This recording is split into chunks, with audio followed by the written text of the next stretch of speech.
You're listening to the Charles Aris podcast, The Case for Hiring Ex-Consultants in Go-to-Market. In this episode, Charles Aris practice leaders Brian Landau and Blaine Ayres sit down to discuss why strategy consultants make such strong business leaders.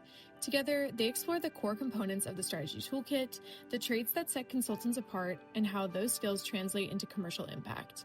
They'll also cover the roles and pathways that best prepare consultants for P&L leadership, the nuances of working across private equity and public companies, and how to leverage go-to-market functions to broaden influence and accelerate career growth.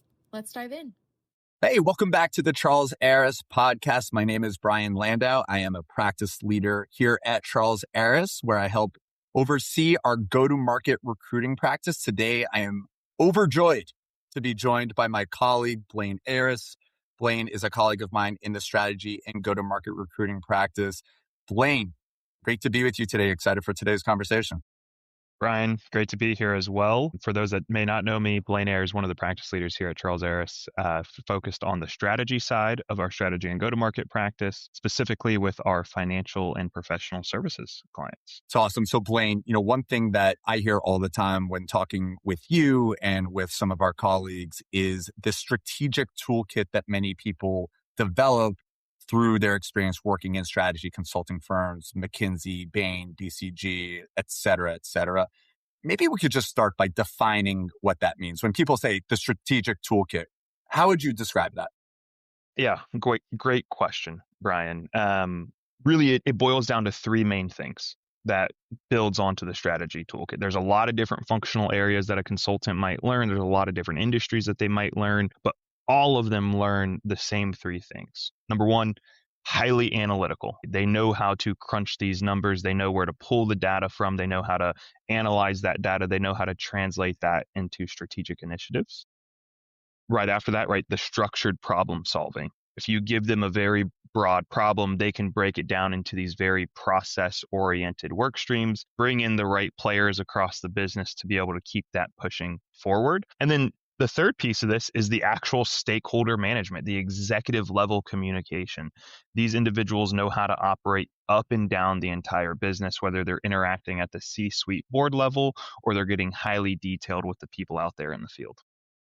These are skills that get developed when someone has experience working in these firms. But many of the individuals who have sort of self-selected into strategy consulting possess some innate traits about them, right? Like these are hardworking, industrious people who can deal with voluminous amounts of work. Are there other traits that you've observed in talking to these strategy consultants, whether they're current or former, that sort of a hiring authority outside of strategy consulting might latch onto and value? Yeah, the grind mentality is a true one. These individuals work a lot of hours. They're not afraid to work those hours. They actually love it. They dive into it, right? And the work that they do in consulting is so pressured that they succeed in those super high pressure environments as well. So the true go-getters, if that's what you're looking for, all of these folks have that. And when an individual might start thinking about leaving strategy consulting, whether they're a pre-MBA or a post-MBA, what are the typical roles that they are most excited by in the current marketplace? Yeah, a couple trends that we're seeing. I mean, there's always the pure play corporate strategy teams out there, especially for the bigger publicly traded companies. We're doing a lot of work in the private equity world with their portfolio companies. Transformation seems to be a key there, operational strategy, if you will, chief of staff roles. And then across all of those levers, they're owning typically some type of commercial work stream, right? Part of that value creation plan for the portfolio company, part of the overall strategy for the publicly traded company. It's a lot of that go-to-market, organic, growth-focused work right now. A lot of strategy consultants, when they're leaving strategy, will say, hey, I really eventually want to own a P&L. That's what I aspire to later on in my career. What's your advice to them as they're thinking about maybe leaving strategy consulting? If they want to get there in 5 to 10 years, what are the must-haves that they need to experience in order to achieve those goals?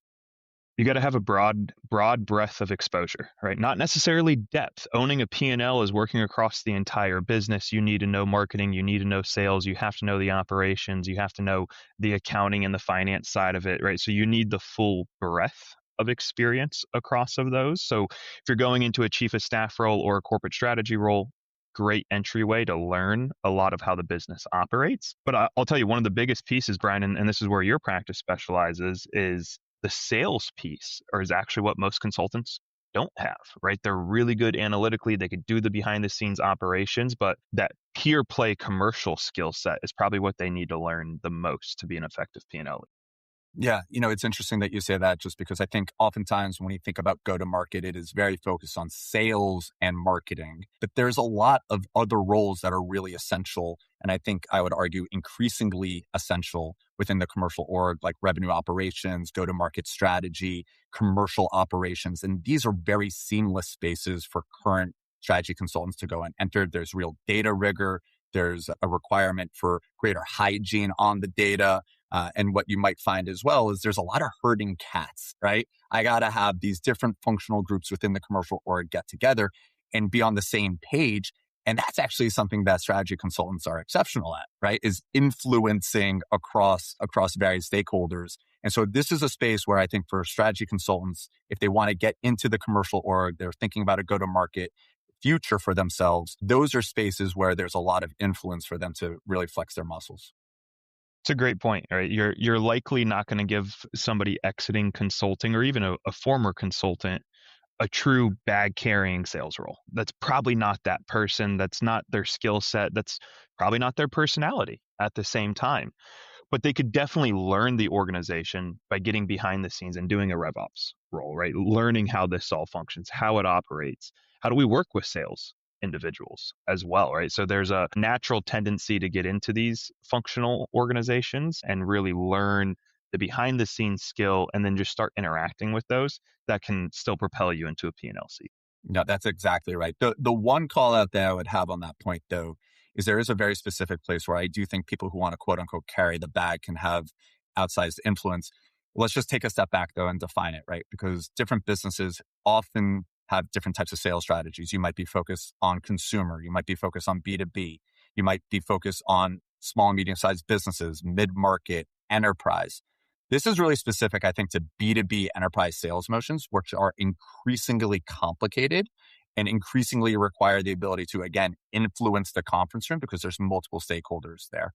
Place where they can really flex their muscles is once they get into the conference room and they have access to the CIO, the other company's COO, legal. They can sell to the risk. They can sell to the problems. They understand that. They speak a familiar language because of the executive eminence that they've developed, which you just spoke about a couple of minutes ago. Because they're used to being in those boardrooms, it's a very seamless place for them. And they can go and distill very complicated information and recommunicate that back internally to their sales leaders, to their marketing leaders on how to go and actually execute the sale. So you're maybe carrying a bag, you're an enterprise sales leader. You'll see that a lot in technology, but you might be more of a quote unquote account management type role, right? Where you're trying to get people who already showed interest in the service, getting them all the way through to the point where they're then integrating that technology. I think that makes a ton of sense. And I've heard from consultants hesitancy to go into a pure play functional role like that, right?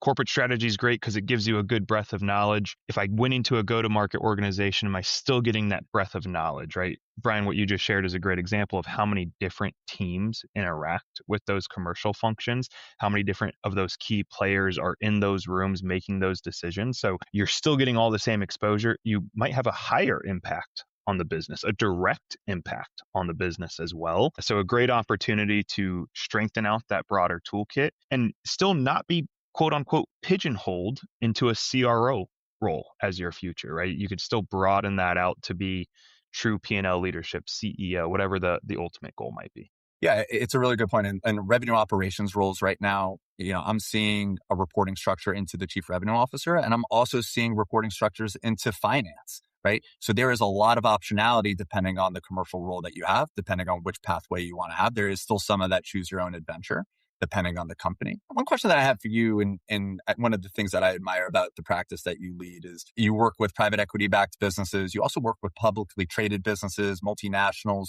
When they are evaluating talent, are there nuances in how they might think about a strategy consultant and the impact that those individuals can have, whether it's a mid-market PE firm or a global powerhouse Fortune 100 type company?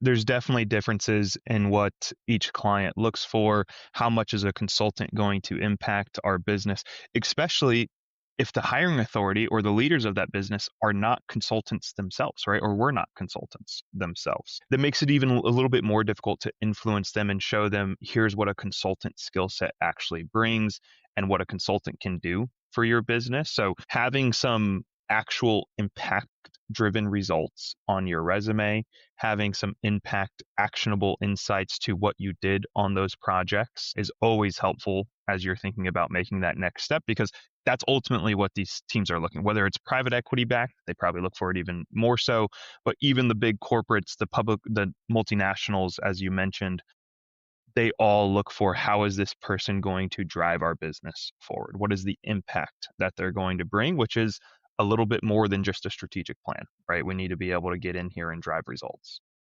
You and I are recruiters. We are not certified career coaches, but if you could put on your career coach hat just for a second, if you were to give advice to someone, they're 30 years old, they've done the tour of duty, they've developed this toolkit, 5 years from now, they want to put themselves in a position to one day run a P&L.